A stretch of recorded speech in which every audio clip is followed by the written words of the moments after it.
आज आपण मटण बनवायचं आहे।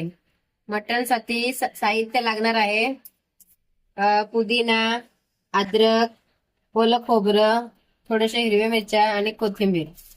हे ओलं वाटण झालं। आणि सुकं वाटणसाठी कांदा, सुकं खोबरा, खडे मसाले, तिखट, मीठ आणि लसूण आणि थोडीशी हातली हळद आणि अंबारी कांदा मसाला, मटन मसाला, हे तेल, एवढं साहित्य लागतं। मटन साठी हा मसाला खरपूस रंगाचा झालेला आहे। तर आता आपण वाटण करूया। तर आता बकऱ्याचं मटणाचं मसाला मिक्सरला वाटून घेऊया। मटणाचा मसाला तयार झाला आहे। मग मटणासाठी हा ओला वाटण आणि हा सुका। मटणासाठी तेल घेऊया 2 पळी। तेल थोडंसं असं गरम वाफ येत असलं तर आपण बघूया।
तर पाणी लागेल तेवढं हळूहळू टाकून पीठ आहे ना छानसं मळून घेऊया।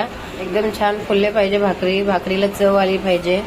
लागेल तेवढं हळूहळू पाणी टाकत राहायचं। तर आपलं ज्वारीचं पीठ घट्टसर मळून घेतलं आहे। आता आपण याला ना छोटे छोटे गोळे करून घेऊया। आपल्याला यात ना 4 पाट बनवायचे आहेत भाकरीचे। 4 ते 5 झाले तरी बी छान आहे। असे 4 छोटे छोटे गोळे करून घ्यायचे। जसं आपल्याला घरात भाकरी लागतील तसे पातळसर भाकरी खायला मटणाच्या भाजीला छान लागतात। तर ज्वारीच्या भाकरी अशा कापत राहायच्या हळूहळू। जास्त फास्ट मध्ये करायचे नाही, भाकरीला ना चीर पडू शकते। आणि आता हे कसं थोडंसं दिसत आहे आपल्याला, असं पूर्ण झाकून आलं म्हणजे भाकरीला ना वीर यासाठी हळूहळू थापटायच्या भाकरी। थोडंसं पीठ घ्यायचं सुकं, कारण खाली चिकट बसून नये भाकरीला। गोलसर भाकरी येते एकदम छानसर।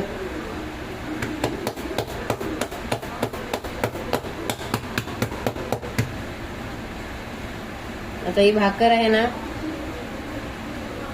इथं आता तवा गरम झाला आहे। आता भाकरी याच्यावर टाकायसाठी रेडी आहे।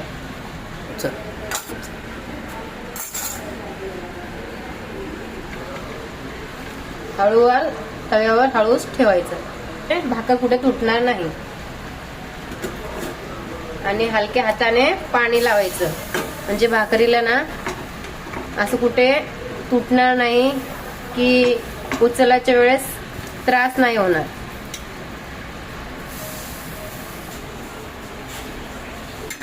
तर भाकर आपण आता पलटून घेऊया, म्हणजे भाकरीचं जे काही पाणी आहे ते शोषून घेईल।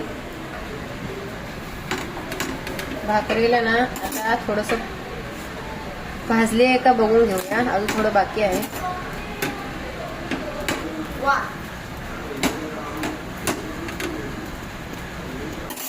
भाकर आता शेकत आली आहे। ज्वारीच्या भाकरी, मटणाच्या भाकरीसाठी हे बकऱ्याचं मटण शिजलं आहे आता आणि याच्यासाठी ज्वारीची भाकरी खूप भारी लागतात. तर भाकरी पण रेडी होत आहे. इथे बनवलेली आहे भाकर, ज्वारीची भाकर.